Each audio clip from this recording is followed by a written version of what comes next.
Hi, Anja. Hi, good morning, Tansy, or hello, good morning, good afternoon, good evening, wherever you are. How are you doing? I'm doing well. Yeah. How about you? Yeah. I'm also doing well. Yeah, feeling good. Um, Feeling happy to be back having a conversation with you. Yeah. And yeah, I feel like there's been a bit of a shift in the feeling around the space. Maybe that's just in me, but I'm sensing that just in what I'm reading and listening to. Although there's like always two sides, but I'm just feeling a little bit more riding the positive. So yeah, I feel good. Yeah, I'm feeling that sense too, that there's sort of this shift in the air. We've seen a lot of heaviness in all kinds of spaces. Um, and, I mean, starting with in 2020 with COVID and I mean all the lockdowns and protests and there was a big shift then that was kind of heavy and demanding our attention and reflection, which brought a lot of heaviness because we had to reimagine kind of where we're at in our life personally, uh, socially, globally. And I am now getting this sense of more like a shift to some hope and direction, like we're on the precipice of it. Yeah, that's sort of my sense. And Yeah. I'm really thankful for it because there's been a lot of heavy moments. And yeah, are you, yeah, you're getting that sense too, sort of that shifting. Yeah. Like I think over the past 2 years, it's definitely been an undulation. COVID, and then you start to like make your way up, and then I don't know what we had. I feel like we had so many things, but war, recession. There's these moments where you kind of rise and then dip down again, rise, dip down again. And it feels like it's felt quite heavy and needing to kind of rise and lift back out of it. And I do feel that I feel like we're back in a rise. And I think I felt like that, in COVID as well. I think that there was a point when you obviously experienced the down, the kind of the fall. But then when you feel the ground, when you feel that the lowest point, you're like, okay, I can start to build up from here. It's like we really Yeah. need like a foundation. It doesn't matter how low it goes in some way, as long as we just want to get there. It's just like I just don't want to keep falling. I just want to Yeah. find the bottom so I can assess and I can start going up again. It's like when a storm hits, you're just kind of waiting for the storm to be over. And then you go and assess the damage. And then you're like, okay, right, this is when the work begins. But when you're in the falling, it's so Yeah. difficult because there is nothing you can do. You just have to wait and you don't know how bad the damage is going to be. It's just like there's worry, there's anxiety, there's fear. And so actually, when you get to the bottom, it's like, there's almost a relief. And that's why in like psychology, call it like a breakdown is a breakthrough because when you break down, when you get to that bottom, you're breaking through into something else and you can kind of start to move on from there. Um, and there's a quote by J.K. Rowling, which um, I'm going to mention. And she says, I'm not going to deny her a good quote. She says that she used rock bottom as the foundation with which to build her life. And I think that quote is so powerful because it's exactly true. It's like you find the foundation, you find rock bottom, and then you use that to grow upwards. And I feel like that's where we are. We've had this huge downward trend, and I feel like we've hit a bottom or very close to it. Enough that, there might be a bit of wind still happening, but the storm, I feel, hopefully is kind of over. So I so feel that. And it's so interesting because I mean, it's reflected in so many things, including Bitcoin, perhaps. yes. Yes. Because in the storm, everyone was, there was plenty of voices in the space that was saying Bitcoin is dead, Bitcoin is going to zero. Is Bitcoin dead? No, it's not dead. I think there's a lot of fear out there trying to push that idea that Bitcoin is dead.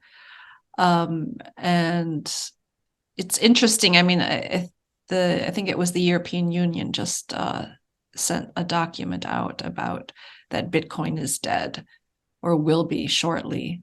And, I started reading it, and just the argumentation. I mean, I'm not a big economist or a technical person, and, financially technical. And I could see big holes in what they were saying. I'm like, this makes no sense what you're saying. This is not a strong argument at all.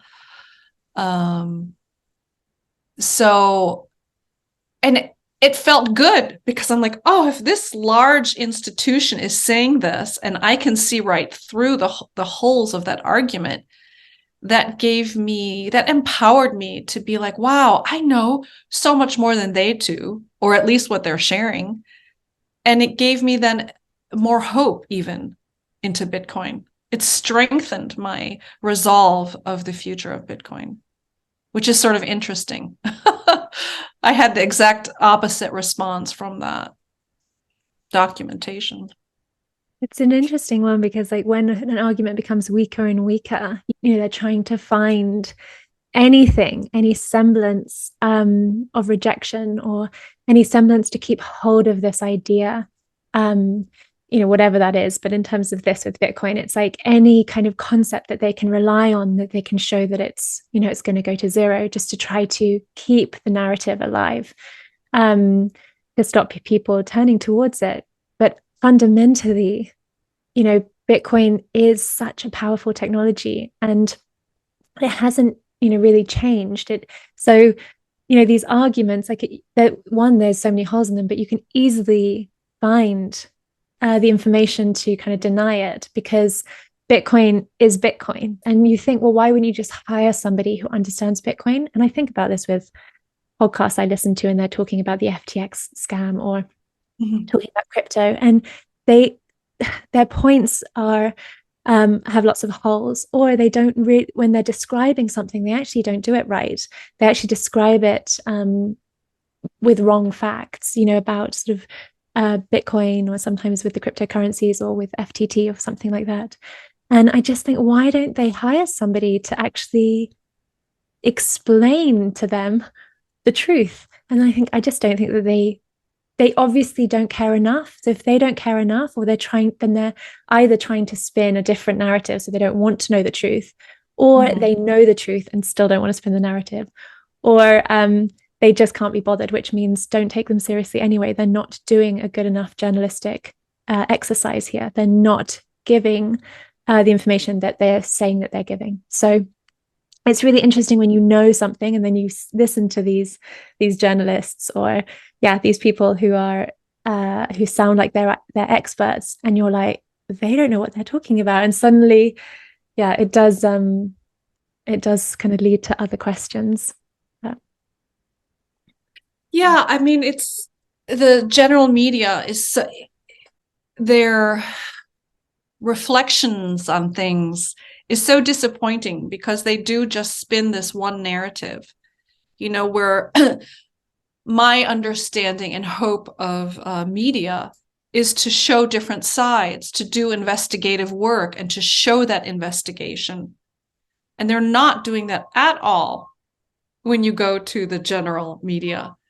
They're just showing one side, completely one side.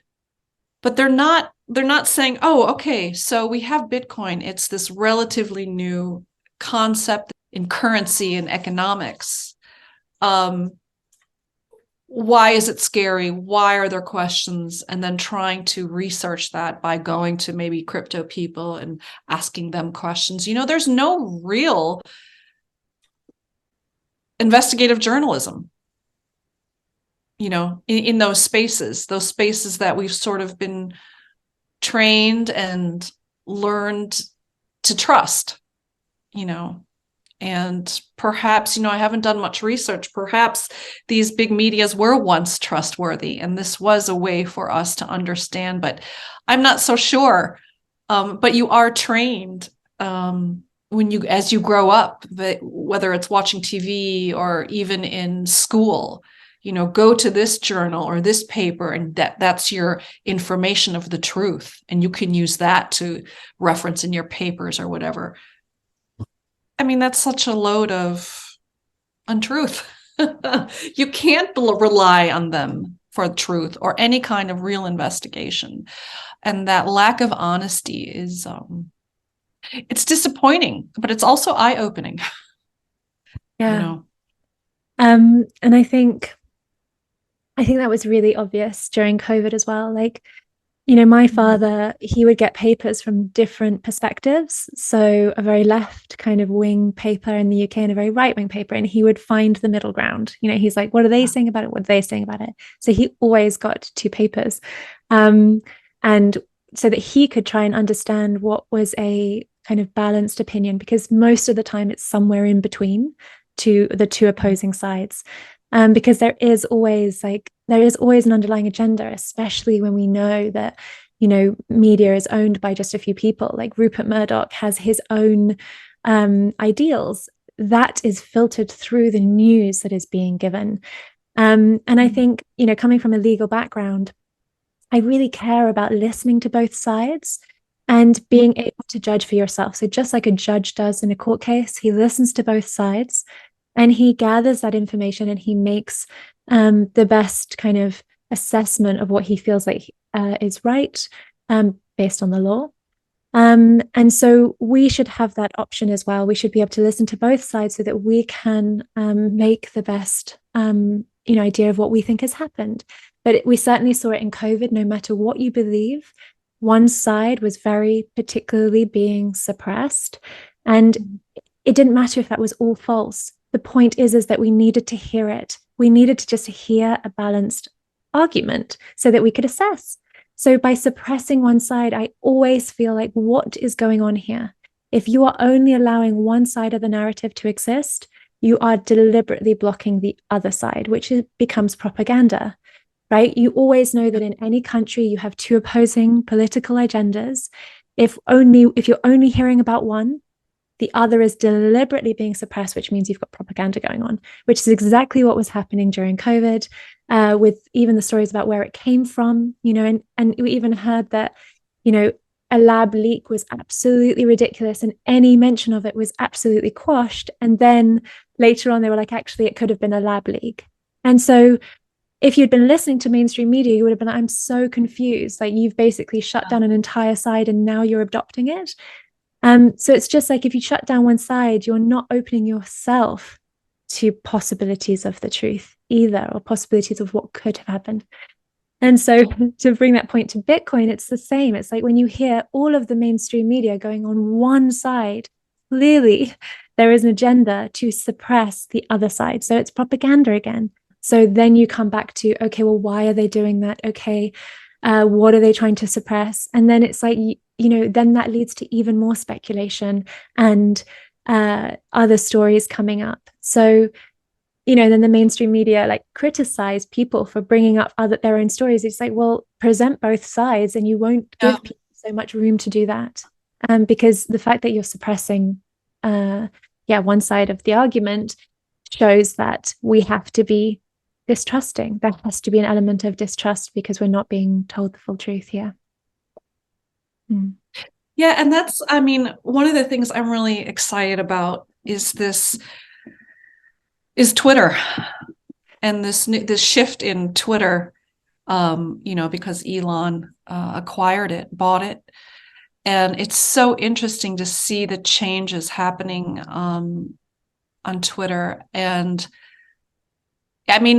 it has been for a while, been my news for crypto, because it was the only place I could find sort of this constant stream of forward movement with Bitcoin.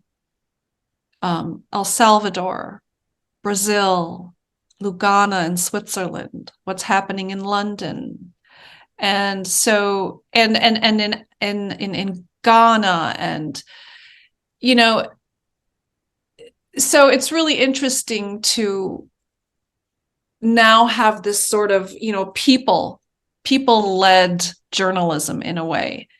And it's not this perfect, but what's perfect, you know, but you get a lot more sides and you can filter through it, and you have the ability to investigate it yourself because you're being fed all this information.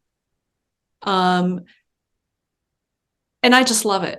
I mean, I'm just really thrilled. I was never like a huge Twitter person until I got into crypto, because there I really saw there was this access to information that the general media was not giving me, was not sharing with me. So yeah, I mean, Twitter is, I'm excited about Twitter.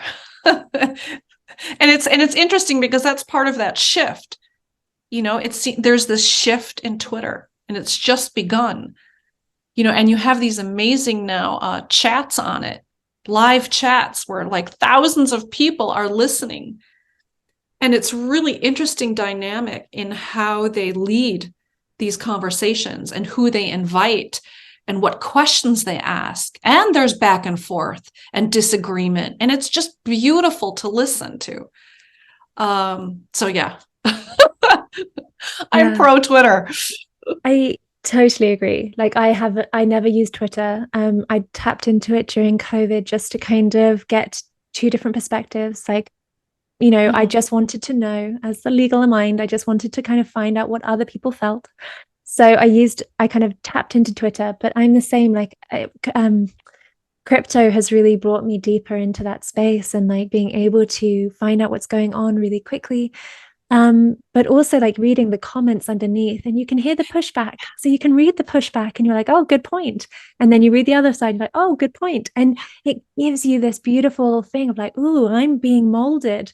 Like maybe I agreed with him and then I didn't agree with him. And then, oh, maybe I'm like now not sure. And so it's this kind of wonderful dynamic. And the same with listening to those Twitter spaces.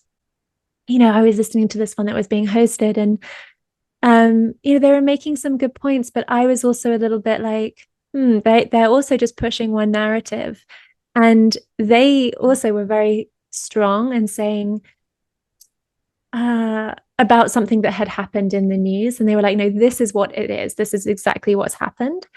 And then a woman spoke up and was like, you know, I've enjoyed this conversation, but I do feel like the way that you're kind of stating it is actually not that balanced. And her point was so brilliant, and the fact that everybody could hear that.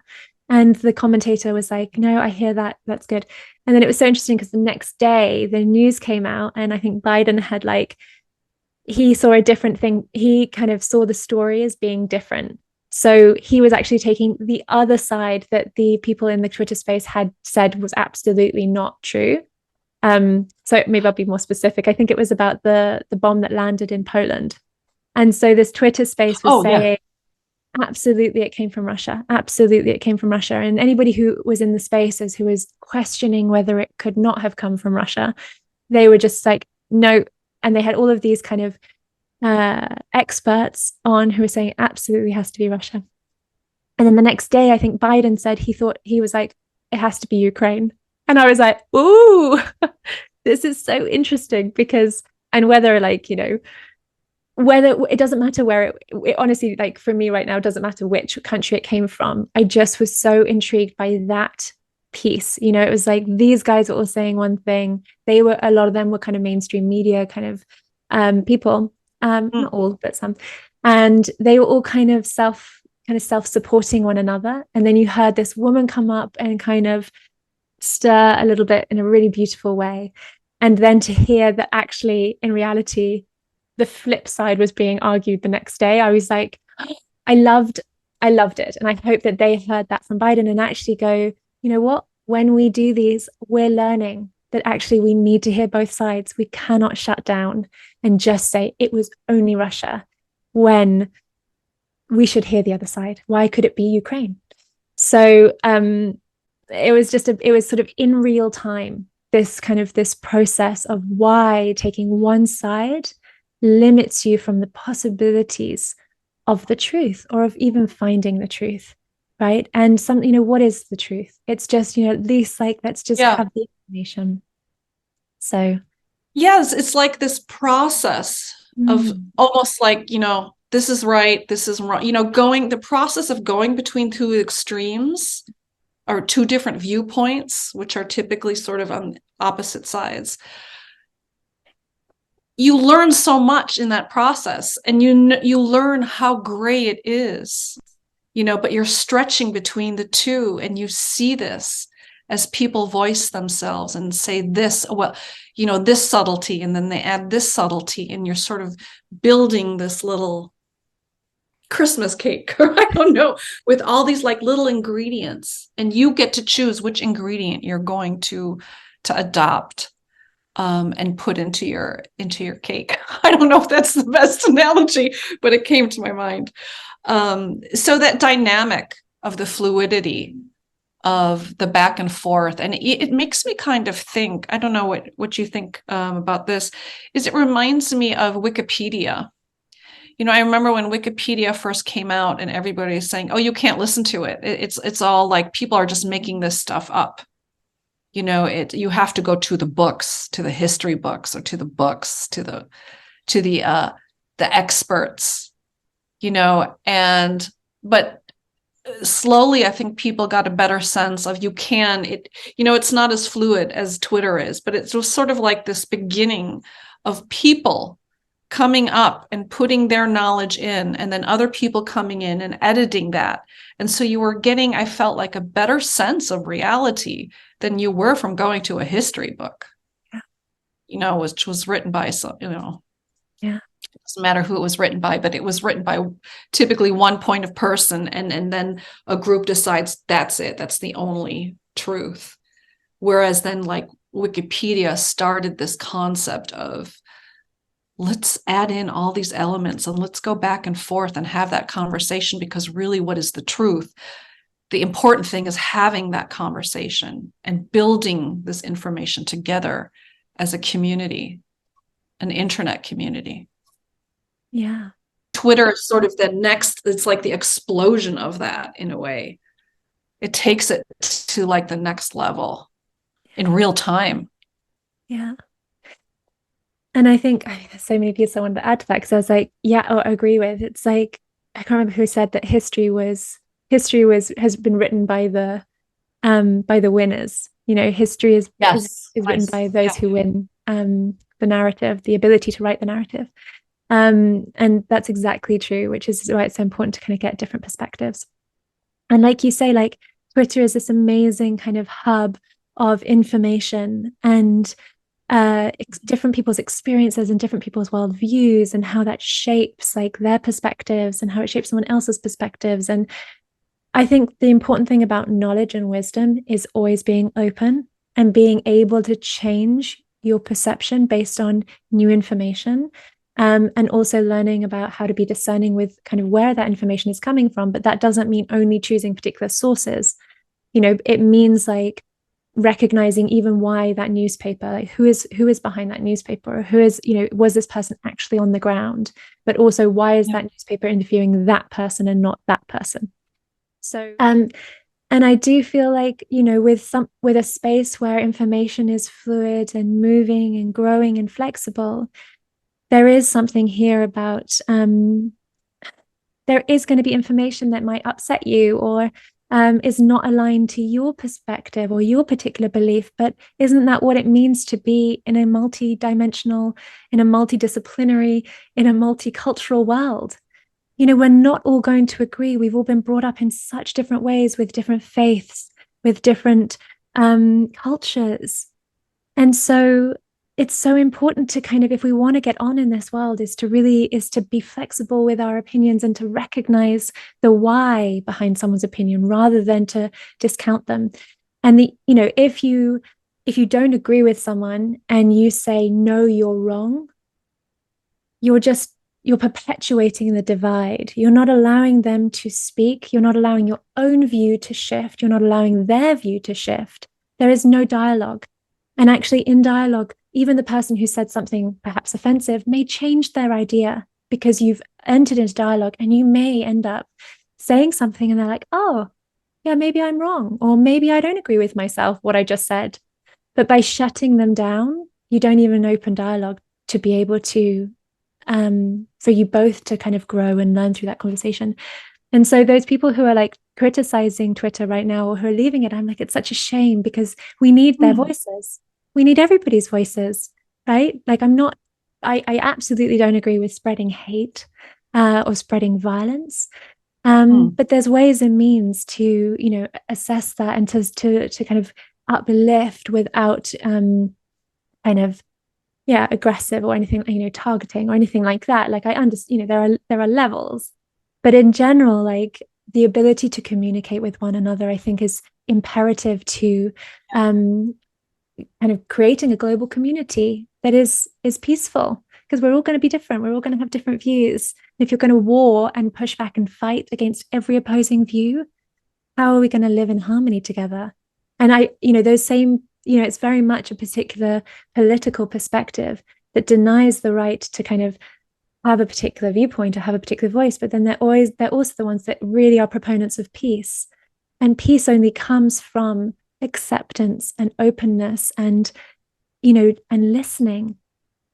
Peace does not come from denying and fighting and oppressing. So, I might be criticized for these comments, but I really, I feel like it's important to be, to inspire peace amongst people. Anyway. Yes. Go back to Bitcoin. Yes. Sorry. So back to Bitcoin. So we've been talking about the media in Bitcoin. If you were like going to project out for the next 6 months, like, what is your kind of impression of Bitcoin? Like, how do you feel? How do you feel about it? I'm seeing, let's say on YouTube, a lot of folks are showing like technical analysis of Bitcoin, and that, all kinds of different technical analyses. And there seem to be indicating these interpretations of this analysis that Bitcoin is sort of hit bottom. I mean, there might, like you said, there might still be a little bit more wind, but we've really like sort of fallen to the ground.